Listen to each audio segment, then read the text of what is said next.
So it is probably like a Tuesday or Wednesday, and I just got back to Rockfish Gap, zeroed yesterday, and I've got 9 days to get to Harper's Ferry, and it's about 160 miles.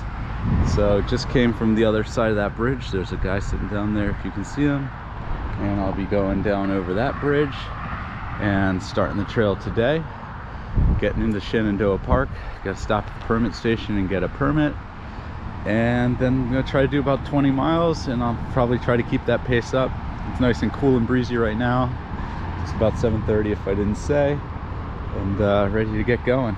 So here I go. I've got way too much food. I bought a full 5-day resupply, and then they told me you won't need more than 2 days of food in the park. So I'll be eating good, lots of snacks, maybe double dinners, just to get the weight on me and not in my pack. All right, I'll show you anything cool as it comes up. All right, just passed the permit station, filled out my permit, so I'm officially in Shenandoah Park. There were a bunch of people there, so I didn't film, and it was really hard to get a pen to work in this humidity. So I don't know if I took the wrong copy, but I took one copy of the permit that had all my information because of the carbon paper. So it's old school on carbon paper. And now I'm hiking, and 100 miles till the get out. So officially on the way through Shenandoah. So as we were driving in, the shuttle driver, I don't remember his name, but he was on the video yesterday with the snakeskin, pointed out this communications tower that we'd be passing. It's about 5 miles in, and here it is. So I wish I had taken a picture down in the town. You'd get a good perspective, but we're well on our way for today. It's been about 2 hours and 15 minutes, 5 miles in. And I can't recall if I already said the goal is to get to the 20-mile shelter. There's not much between that and the 8-mile shelter. And there's a tent site like 5 miles after if I really want to push. But I haven't looked to see even if it has water. And like I said, I don't like to stay if there's no water. So the goal, 20 miles. And we're just gonna keep pushing. It's been pretty boring so far. A little bit of rocks, but mostly decent trail and a couple ups and downs, but nothing too crazy. All right, about a half mile down. Here's the rest of the communication towers. And man, passing in person, close up, these things are humongous. Let's see. Looks like the AT goes this way, and there's some weird little benches. I don't know if I should sit or not. I guess I could sit. Probably all the chocolate in my backpack is melting as we speak. But you have these weird little chairs. Let's see if they're comfy. All right.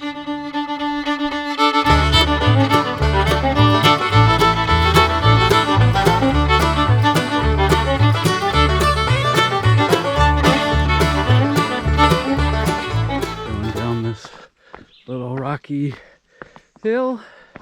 And why am I showing you that? Well, if you look up, we got power lines, but it does not look like there's going to be anything reminiscent of a power line view. Looks like that's about as good as we're going to get. I'm going to give that a 1 at best.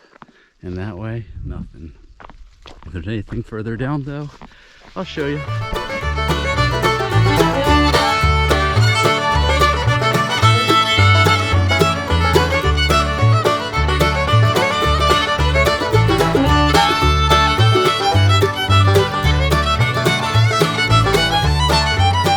One fun thing I did last night at the hostel, so I went back and watched my very first day, well 2 days actually, on the trail from Amicalola to Gooch Gap, and I don't know, it was just fun to watch. I mean, everything feels so different. It's only been a little over 2 months, but everything from just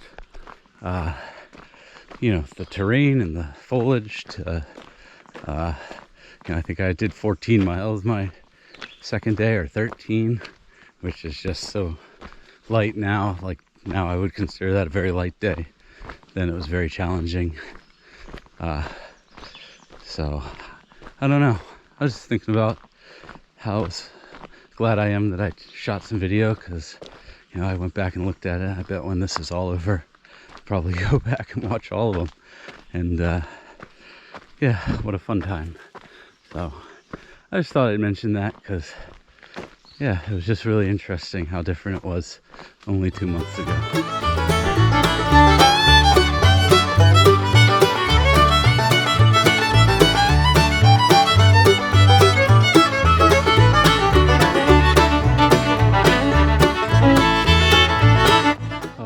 Just came out of the woods over there, going back in here. This is Skyline Drive, and there's supposed to be a water cache around here, though I don't see it, and there were a couple guys looking for it. They didn't see it.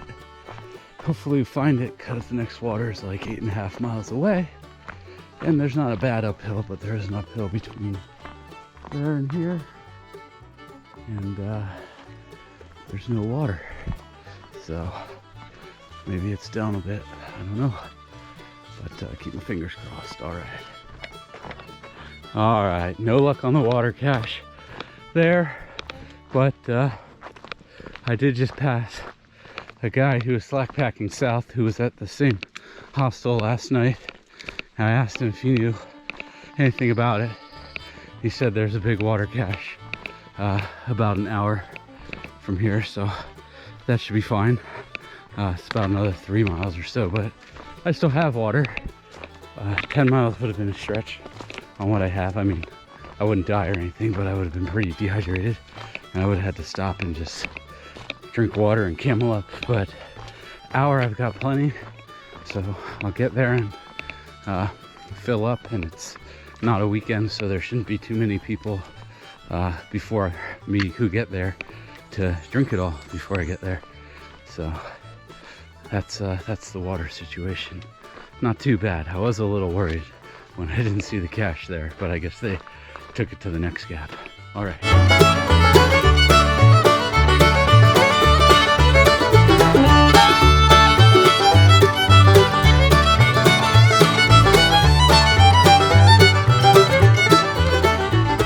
along with trail magic, this is something that people do in the hot months when they know there's long stretches of water. They put these water caches out only about 40 yards from the road. Don't know if you can see it, but it's right up there. And it looks like we got about 30 gallons of water here. I know this from the guys at Stanimals, and I know that they're not going to be able to maintain it after today, at least for a while, but very grateful for them for putting it out here, and I'm gonna camel up, as they say. All right.